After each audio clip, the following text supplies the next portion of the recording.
I am all over the place. But anyway, welcome. Oh, Jesus.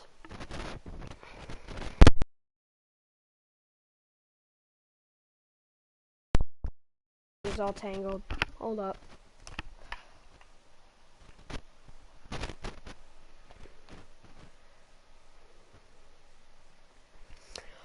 Okay, hello everyone and welcome. It is qualifying for the Tier 1 Monza Grand Prix here in Monza, Italy, as we watch as qualifying just begins to start. I cannot hear it.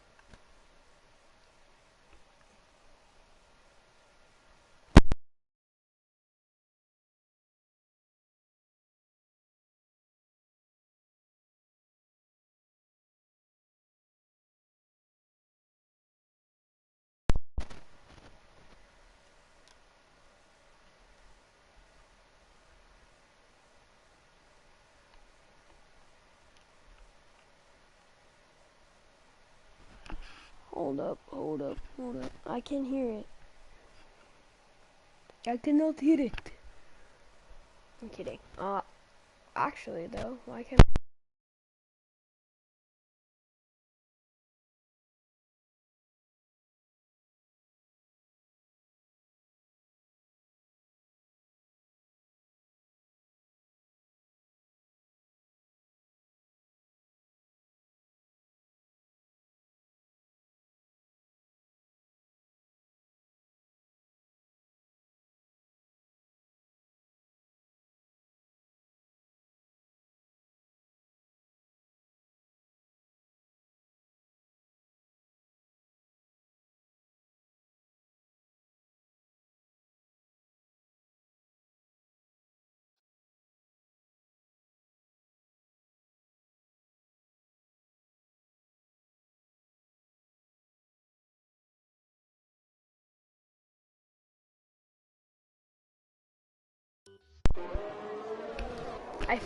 I fixed it. We can hear it now. So, here we are in Monza, qualifying. A few people, especially the Mercedes, are already out for their first laps.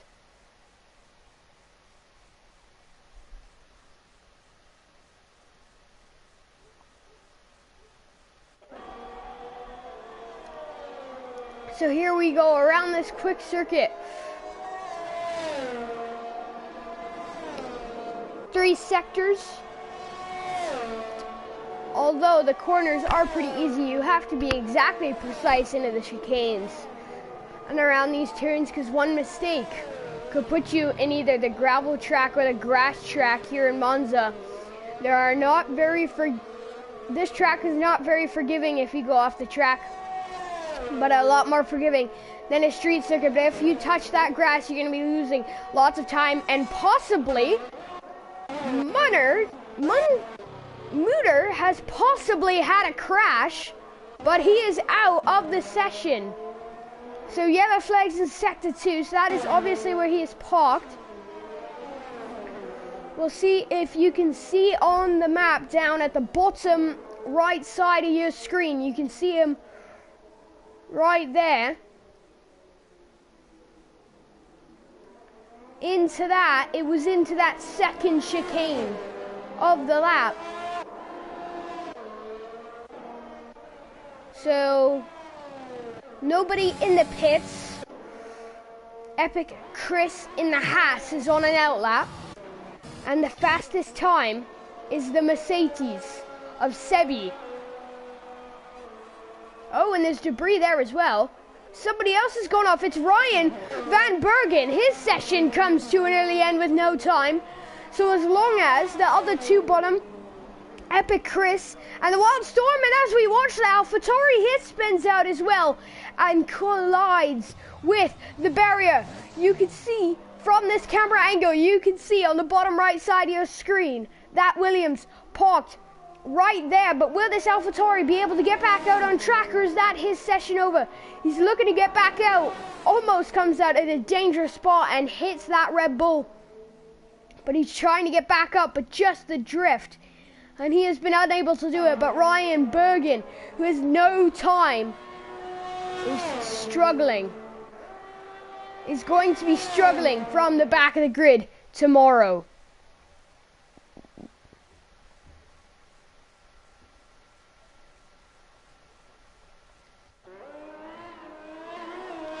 The Haas looking to struggle a bit with the rears there on what should be a push lap, as he still has no time, and any time would put him at least up into 8th, ahead of Ryan Van Bergen. So let's watch on board with this Haas car as he goes around. This is what we were saying, where if you take too much of that track and go off, the grass and gravel is not forgiving, as he obviously lost a ton of time. Those tires are going to be dirty, and he's either going to have to pull into the pits or try and start again. So he is trying on the medium tire. And we have another person out. It's Joey to Games, and he's retired from the session, possibly another crash. Yeah, you can see him just at the start of Sector 2. And there is an Alpine off, ruining Volkan Pipaco in his possible lap. He struggled yesterday in Monza. Hopefully he can have a better day today in the Williams instead of the Ferrari. The Ferrari won yesterday, but right now, do we have any Ferraris in this session? I believe Muta was a Ferrari. Anyway, back to Epic Chris, who we saw take too much of that track. Run wide, just like this. It's happened again. He's out on the grass, and that is definitely losing him time. Forcing him around this corner. The tires are going to be dirty. Does he push again? No, he's going to pull into the pit lane after that struggle of a lap. We knew that after he had that first gravel incident, he wasn't pushing again, but it just came down to oh wow, they almost collide. That is Robin Aggie almost colliding with that Haas that we were watching earlier of Epic Chris. But we thought possibly Epic Chris would be running again, but definitely not, because of the tires are dirty and possibly chewed up from all that grass and gravel. So he would have had to do another out lap or heat up lap for those tires, especially because he seemed to be struggling after that first gravel incident, and then he had it happen again. So he pulls into the pits and almost collides with this man, Robin Daggy, on the way out. So a bit of understeer coming out of that corner for Robin Bodagi, who just needs to improve barely his lap by about 8/100ths of a second. But if he improves his lap by 9/100ths of a second, we should say, and he would take up into at least third. He's on he has a 1:21.2, and the leader here to Sebi, the Mercedes 1-2. Sebi is in the pits. Brumero is on the outlap trying to get temperature into those tires. But Sebi in the pits leads this time with a 1:20.2, so a second needs to be made up for this man, Ruben Daghi, to be able to put himself further up. I don't believe he's on a push lap, as he didn't put the DRS open, so he's slowing down. He didn't improve if he was on a push lap last lap, and already we see those bollards there trying in the runoff. However, that first chicane that you're supposed to weave around, we see a lot of them missing already. It's quite common for drivers to not care, and there it is again. You can see that shower of gravel which just got sprayed onto the racing line, and that is what we're talking about. You take too much, you steer too little, and you could really be costing yourself. And Volkan Pipaco is now out. Wow, this is a disaster with DNFs in qualifying. Man, is this a struggle, but don't worry, because I don't believe that this Red Bull is on a push lap. But you know who's coming out on an out lap? It's Sebi, and I believe we've got the double yellows for Volkan Pipaco in Sector 1. And to Sebi, I believe he's got his next lap time deleted. As you can see, that track in the bottom right screen is red. And there it is, Ruben Zaghi didn't have the DRS open, I don't think, but he was on a push lap, so maybe he did. But anyway, he's able to improve by 9/10 of a second and splits that Mercedes party. He wasn't able to spoil it and take pole position, but he was able to split them up. Only about 5/100ths of a second though needed for Brimereau to put himself back in to that Mercedes 1-2, or possibly even take one. Too much of that sausage curve, but wow, Ruben Zaghi makes it look easy as he does a full 360 and then is driving again, but just too much of that sausage curve in the second chicane, causing him to spin around. There is a tire on track. Are you guys seeing this? Ruben Zaghi had it all out of the way of a tire. Just a random medium tire sitting on track, obviously one of those of a DNF car, possibly Volkan Pipaco or any of those drivers who have DNF'd recently. And there is another one, Wildstorm, who has retired from the session. Epic Chris puts himself into P5, just needs to find a 10th of a second to get himself ahead of the Alpine of Wildstorm. But right now, this grid is going to be lining up very differently. That AlphaTauri is hoping to improve so he can put himself ahead of everybody who's DNF. But remember, just because they're DNF doesn't mean they don't have a good lap time. But there it is, the Mercedes improving on his lap again. So now if Ruben Zaghi, who comes into the pits, would like to improve, and there it is. This seems like a common strategy. We saw this in Tier 2. I wonder if he's going to do the same thing at the chicane. We saw them just run through it. Not worry about it. Maybe they're worried about brake temperatures overheating the tires. But now he's going to take this chicane normally, but possibly he's the one who's been destroying those bollards, which, depending on what you're trying to do, may be a bad thing, because you end up getting that material when it smashes. It's like it's like styrofoam where it all goes everywhere and it can be sucked into your car and cause problems. But it's still showing red, so maybe he still has to do another lap. Maybe it was a invalid lap time. This and next lap have been deleted. Oh, never mind. He got this lap deleted because of that corner cut that we watched at the first chicane when he sawed it through there. So hopefully it's not a corner cutting. Well, I mean, he can actually take it this lap and next lap, because the next lap would be considered his out lap. Slowly trotting along in this Mercedes as there is a yellow flag in Sector 3. But everybody is in the pits except for Sebi, but it looks like Brimereau, the Mercedes, now down in P3. His teammate out in P1. He's coming out for his out lap, trying to improve on this time. We'll see if anyone, I expect to see everyone else come out very shortly, as we only have 3:50 remaining in this qualifying session. A very nice turn there. Oh no, but he just goes a bit too wide, chewing up that gravel. You can hear it hit the undercarriage, hit the side pod possibly, and flick more onto that racing line. So that exit of the second chicane, and there's the tire still there. He just drove through it, so obviously it's not an issue. It is not going to cause you to spin or lose your own tire if you drive over it. Thanks to Brimereau, who did some myth busting there, making sure, you know, what would happen if I drive over this? But yeah, we still haven't seen anyone else go out on that lap. Still time. There's 3 minutes remaining in this qualifying session. And the yellow flags come out for Brimereau, who's going quite slow, just trying to get the heat into those tires. Very wide there around what I think is the parabolica turn, as he hits the line to start what should be his push lap. He's got the DRS wide open as he sends it. Still nobody else is out from the pits.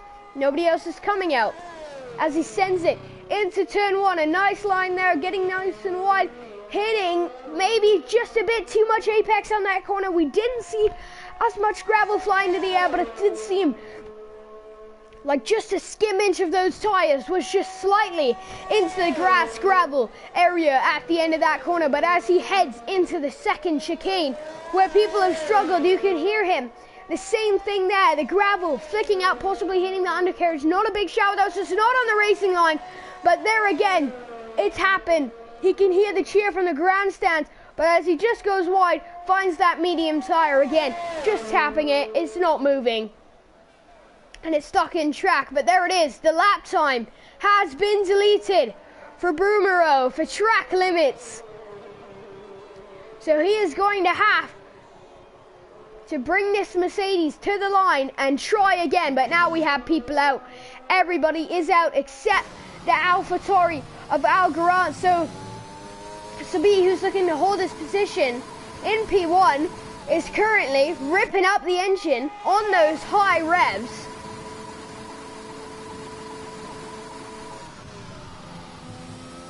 Yeah, he's obviously got the foot to the floor, but trying to drive slowly in terms of the gears, because look at that.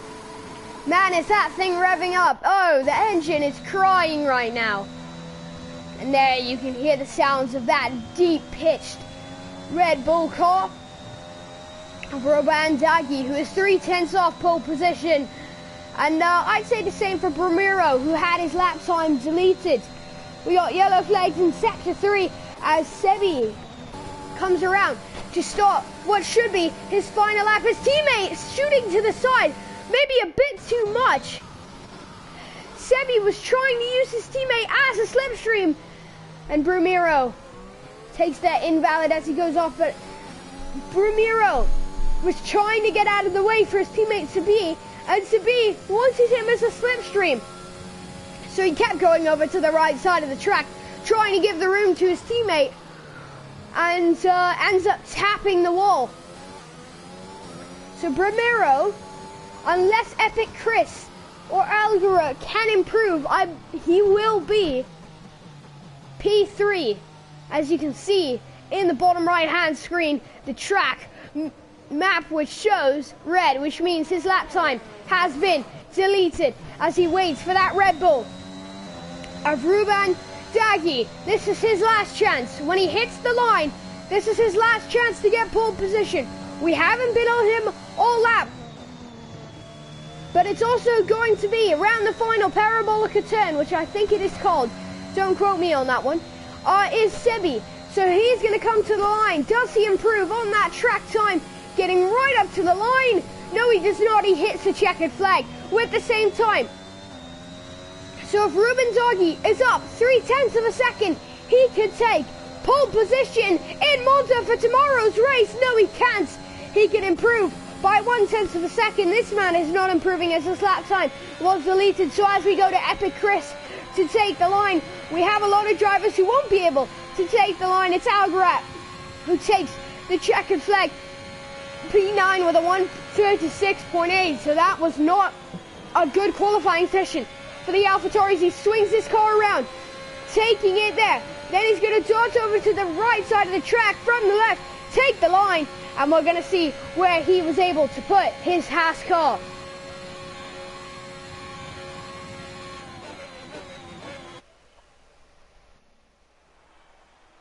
So there he puts his Haas on pole position. Epic Chris, I did not see that coming, but by 1/10 of a second, Epic Chris is on pole position with the Swedish man of Sibi behind him, and Ruben Dagui in P3 in the Red Bull. Wow, Epic Chris with a mighty lap there. Well done. And the Mercedes Tier 3 driver thought that was pole position. He jinxed it for the Mercedes. No, I'm just kidding. It wasn't a jinx. It was a great lap from the Haas. So close though. I also thought that Mercedes was on pole. I did not see Epic Chris pulling together with that great of a lap there at his last run, but he was able to in the 1:19s. So a brilliant job by the Haas driver to put himself on pole position and put himself in the best spot for points and to win this race. So we're going to see if we see less DNFs than we normally see in the Tier 2, Tier 3, or if we're going to see the similar amount to what we had in qualifying yesterday on Saturday, as the race is going to start 5 seconds till the green light to start the formation lap. So as the lights go green, we start the formation lap here.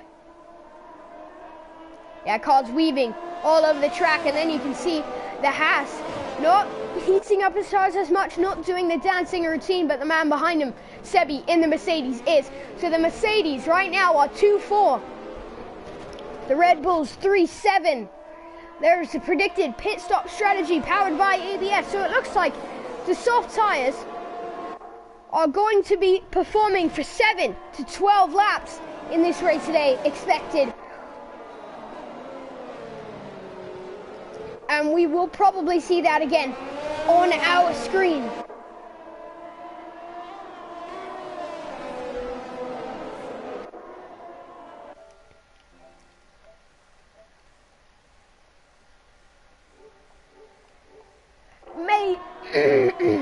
Alright. It's gonna be hard. Yesterday we did 27 laps of tier 2. This is only 13 laps. But hopefully I don't lose my voice again, because I can already feel it coming. I couldn't talk at the last stages of that tier 2 race. I was trying to find something subtle to talk about, because there wasn't much action. We had 3 drivers and my voice was literally gone. The only problem with the tier 3 races, mate, is I have school on the Fridays. So some days I will be able to commentate the tier 3 if I get an off day, but if not, yeah, that's what I was wondering. Why are there only 13 laps in this race? Makes it less exciting. Come on, tier 1. You should do an endurance race, 75%, maybe 100%. Make me officially lose my voice. I'm not going to be talking for the rest of the week. My oh my, as they slowly line up to the grid. The tyres on that yellow line as we get prepared here. Where can we get a view of the lights? Back here. Ah, it's okay. We'll stay on the leader. It's 5 lights on in Monza. It is lights out and away we go. It is not the start that Mercedes wanted. He's not side by side with the Haas. But here comes the Red Bull, the Haas darting off to the side, trying to cover off. The Mercedes, as they looked like they were going to go 3 wide, but the Mercedes backed out. The Red Bull on the Mercedes, tapping the Haas as the Red Bull is up into P2, P1 now, as he darts ahead. That was a dream start for Ruben Badangi, as he is up into P1 already. Off the start into the first corner, he's gained 2 positions. And as for Chris Evans, he's falling. The Mercedes struggling on those curves. Swerving around all over the place, gets tapped by the Haas. Opens up that gap a bit, but man, is that a great start. As the 2 Mercedes going side by side. But Sebi is able to keep his position. Maybe a bit of team orders coming through in there as we send it down. Ryan Van Bergen is already up ahead of the AlphaTauri, who continues to trail now. He is struggling today as they go side by side. Volkan Pipaco in the Williams and Ryan Van Bergen. And Ryan Van Bergen has already made up 2 positions. And that's Brumero, who's ahead of his teammate Sabi, who looked to struggle on that opening lap, even though being in P2. But it's Ruben Badangi setting the fastest lap from P3 to P1 on the first lap. It looks like they were going to go 3 wide. The Haas darting over to the side to cover off the Mercedes. Forgot about the Red Bull, who slipped in and took that outside line, went the long way around, stayed patient, got ahead of the Mercedes, and then on the exit flew past the Haas and hasn't turned back since then. So we're seeing a Mercedes battle, and possibly, if Epic Chris can keep this Haas car within 1 second of the Red Bull, we could possibly see some battling, as he's going to have the DRS. Doesn't use the energy, but that is Mercedes going wide in the background. We have a yellow flag, and sector 2 is Volkan Pipaco goes wide, spins himself maybe, but what has happened to Volkan Pipaco is he's fallen a position and lost time. He's 3 seconds off the AlphaTauri now, so now he's got to push rapidly and try and get ahead and get back ahead and get back with his teammate Ryan Van Zergen, who's now up in a P7. So he's gone P10, P7, and the leader, Ruben Dan Bergen, who says it's Brumio in the Mercedes who sets the fastest lap, as they're all still together. Race control saying DRS is enabled. This is going to be an issue for the Red Bull. He took it. He took the lead of the race at the very start. On lap 1, just after turns 1, 2, and got around the Haas at turn 3, and now is going to have a DRS train behind him unless he can push and take away this Haas. It looks like Sabir is continuing the struggles as he darts over to the side, almost getting overtaken by the Ferrari, going a bit wide, taking maybe a bit too much curve again, but I think that is where the DRS train is going to end. Yes, it is. It's going to be ending at Sabir, who is 1.6 off his teammate, and that's where we're seeing the gap start to form, and Volkan Pipaco, after pushing, is back ahead of that AlphaTauri, back into this battle. He's 11 seconds back on the Wildstorm in the Alpine. So here comes the Red Bull. He's going to be worried down the main straight as we go on board with the Haas, who is going to have a brilliant opportunity, setting the fastest lap to get this rear wing open. He doesn't have the ERS on. Is it going to be enough? No, it's not. He'll just sit back at this part of the lap and wait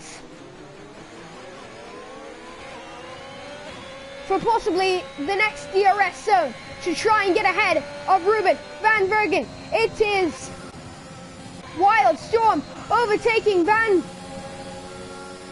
Van Zergen. Can he get back ahead into the next chicane? He's right behind him. It would have to be a dive bomb, and he sits back at this point in the race. The Red Bull are going to be happy. 6th is Joey to Games, and P1 is Ruben Zangi. As we see a car darting over to the right side of the track, I believe that was the Ferrari, as Sabin closes by 0.2 of a second, but the Ferrari is struggling, and he's back 1.2. As we look here, another DRS train back here that Ryan Van Bergen is a part of.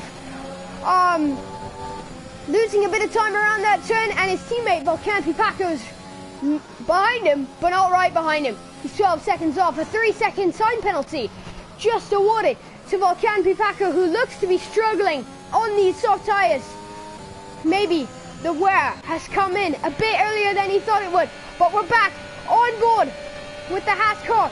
Ruben Van Zagi taking the emergency measures as the Haas taps the rear of that Red Bull, taking the emergency measures, darting over the right side of the track, trying to break that slipstream and take the inside line if the Haas were to get ahead. But the Haas is able to pull along to the right side, get back into that slipstream.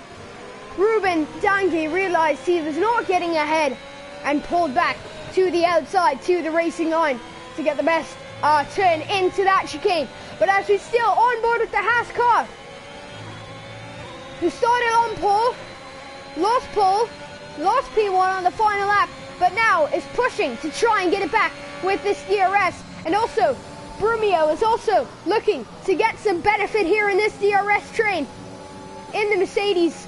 The Mercedes 3-4, they started 2-4. But it's Brumio making up a position, and Sebi, who started in second, now in fourth. What has happened to the Red Bull car? He's fading, and he's fading fast, and he loses the lead of the race. So obviously something happened. I was focusing on the timesheets and none of the Red Bull, and did Brumio pull into the pits? Brumio was in the pits, so he's starting to pit early, pulling the undercut possibly on the Red Bull. And the Haas car is powered by ABS Amazon. Oh no! And it's the other way around. This time the Haas car going wide. And just like that, Ruben Dangi is back into the lead, so that's going to be a bit of a worry for Epic Chris as he's possibly being undercut by Brumio. Volcan Paco comes into the pits, and so does that AlphaTauri of Al Garalt. But the Red Bull darts back into the lead after fainting there down at the end of that last lap of lap number 5, and then got back in position when Brumio pit, and now has gotten back in position when Epic Chris has gone wide at the exit of turns 1 and 2, that first chicane. It's definitely a disaster. Shocking we didn't see any yellow flags or DNS into the start of this race. At turn 1, it is usually the melee, it is usually the carnage, but it hasn't been just yet. So the Red Bull up in a P4 with that pit stop.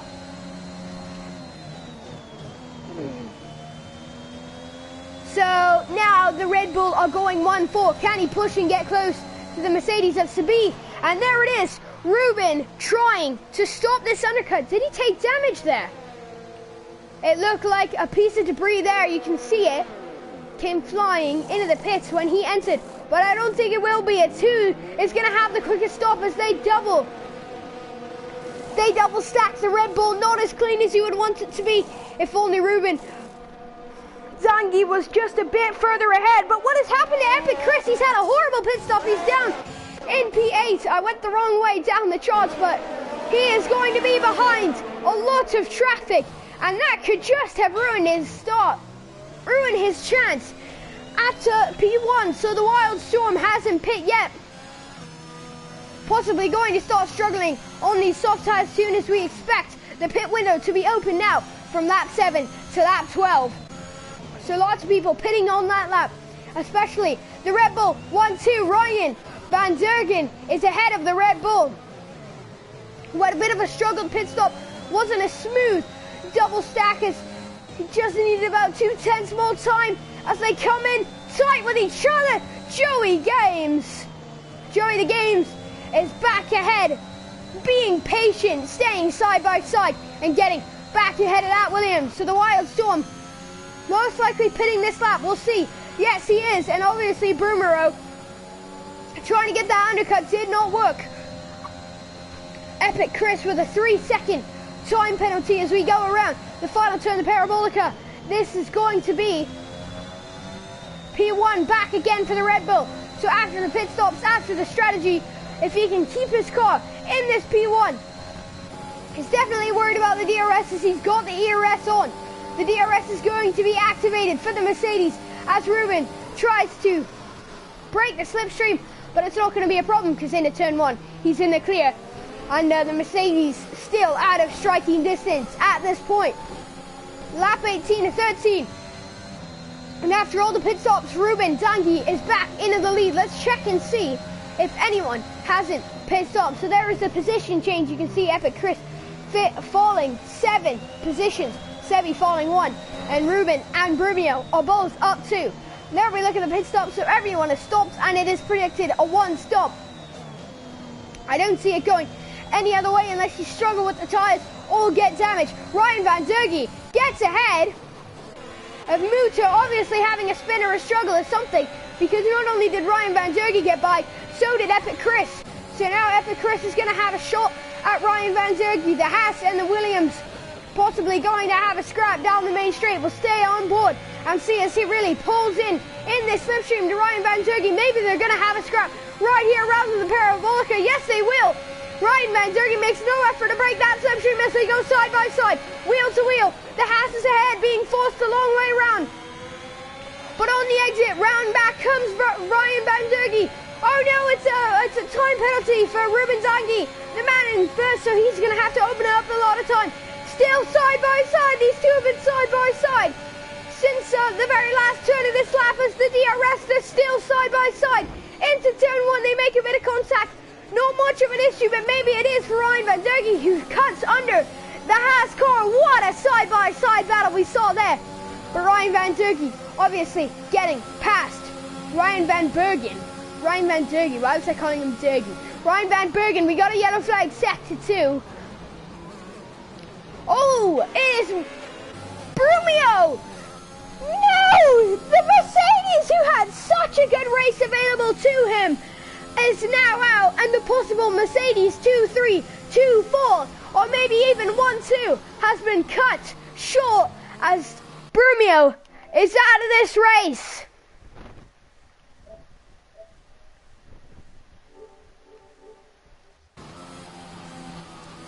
So ignoring a yellow flag is Musa. He's going to get a time penalty for ignoring those double waved yellows and still pushing very hard for Joey Games. What happened there? Volcan Pipaco is slowing down, possibly having an issue. He's got the Algaro of the AlphaTauri behind him, not by a lot, so we have the safety car out now. I didn't even realize that. So that is why Muta got a time penalty. He ignored the Delta, obviously, and got a time penalty for ignoring those yellow flags. So into the pits. Muta's up in a P3, and into the pits comes Ruben Zungi, who has that time penalty. Epic Chris is also into the pit lane, and a few others. So the Red Bull crew serving that time penalty in the pit. So no longer a time penalty for Ruben Banzangi, who's going to come out in P5. And he's going to want to have a dream start off this safety car restart, as he is P5. Lap 10 of 13. Will we get more racing laps though? Same question as in Abu Dhabi. Hopefully they don't make the lap cars overtake, and we're going to be giving a few people PTSD here, especially if you're Hamilton fans. But the real question is, are we getting any more safety car laps? Oh, Mutter has overtaken under the safety car. We're going to see if that becomes the penalty, if it was Joey the Games who was braking and accelerating, and that position. Mutter can get a bit ahead, obviously get the overtake done, but has to give the position back. So under the safety car, we start this queue, and once everybody is in the queue, we should be okay. So we look at Volcan Pipaco, who's in last now after pit stopping. The AlphaTauri ahead of him, obviously touching the gravel a bit there, but do we get more racing laps? It's going to come down to, can Volcan Pipaco, the Wildstorm, and the AlphaTauri of Agara get in to the safety car queue on this next lap before the final lap? He's obviously been told push to get in, and I believe the Wildstorm is now in the safety car queue. Yes, he is. So, Ruben Zangi, the man who's had the lead most of this race, he's been in control of the lead, gets a 3-second time penalty, serves it in the pits under the safety car, which was definitely a smart move by the Red Bull crew and the Red Bull pit wall. Everyone in the Red Bull garage making a nice call to come in, serve the penalty, get on the fresh softs. But I believe that Sebi did not pit. No, he did not. You can see the stops on the side there. Joey the Games, the Red Bull. This could be a Red Bull P1-2. You always like to see the 1-2s. Ferrari were manifesting it yesterday, but maybe this Joey the Games is having a bit of glitches here. Safety car hasn't been said to be in this lap. Volcan Pipaco now and the Algara join in to the safety car queue. So will the safety car come in this lap? I believe it will, as we still just starting Sector 2. So we'll get a look for Ruben Zangi, who is basically, Ruben Zangi is the man to watch, because everyone is going to be wanting to see what kind of a restart he gets, if he gets one. But if not, it was definitely the right call to pit. Yeah, there we go. Safety car is in this lap. So we have 2 laps of racing coming to you at the end of this Monza Grand Prix. We also see a Red Bull of Ruben Bandagi, eager to get on with it. He's ready. He wants to take back that P1, which is going to be a bit of a struggle, but maybe put himself on the podium with his teammate Joey the Games. He's also probably going to be communicating with the teammates, saying, hold up the others, give me a position to get by. But here we go, the Dancing Bulls. You can see one up ahead, one on board right now as we switch to this view as they head around Parabolica. This was not the start that Ruben Zangi wanted. Can he pull in close?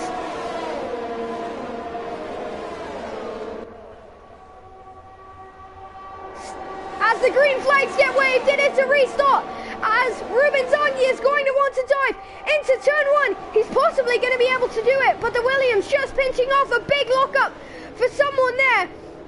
Maybe the Ferrari, maybe the Williams, as Ruben Zangi round the outside. Is he going to get a move on? That is Ryan Van Bergen, who is up. Can Ruben Zangi get ahead on the Ferrari as they go side by side into turn 1?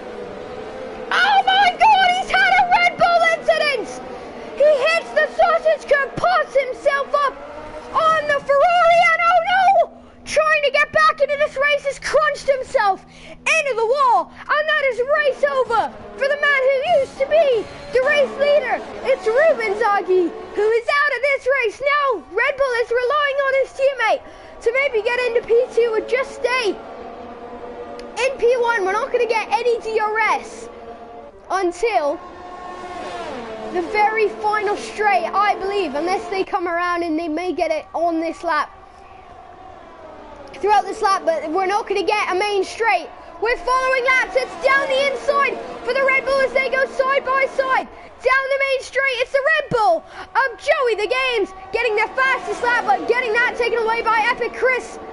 So wow, Joey the Games down the inside on the fresher. No, he doesn't have the fresher tyres. On the soft tyres, he pipped for the soft tyres, and now Sebi is down into P2, so this could still very much be a Red Bull. This still very much could be a Red Bull win.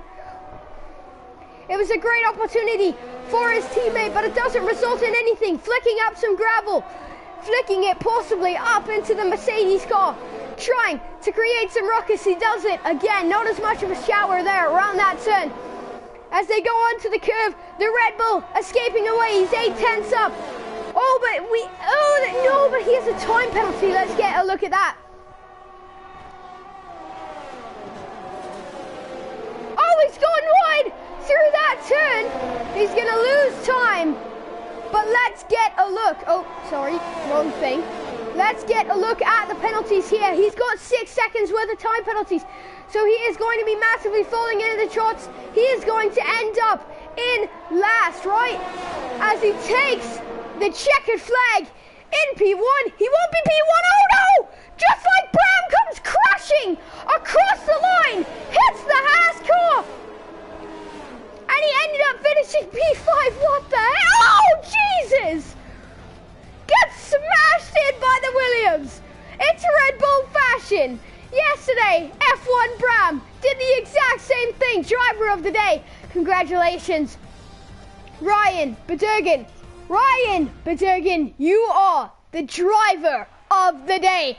So it is not any Red Bull on the podium as he finished P5, crashing across the line. Debris everywhere. Man on the marshals gonna not be happy with him. And neither are the Red Bull, Haas, or Williams mechanics. But there it is, the Swedish man-to-be, who on the final run in qualifying had his pole position taken away by the Haas. He still comes back and wins the race, even after having a struggle after the lights went out on the start of lap 1. He fell, but he gets back and makes up 1 position. He's up in a P1. So, the Red Bull ended up finishing P9 after crashing across the line. The Williams of Volkan Pipaco smashing into the side of him. Hopefully that doesn't cause a concussion or something. That was crazy. And Epic Chris possibly could have been... Oh no. Epic Chris could have possibly been on that podium, but had his car smashed into. Thank you all for watching. I had a great race. That was very entertaining. Here in Tier 1 in Monza, Italy, it's Sebi taking home the win and Ryan Van Bergen taking home Driver of the Day. We'll see you all next weekend.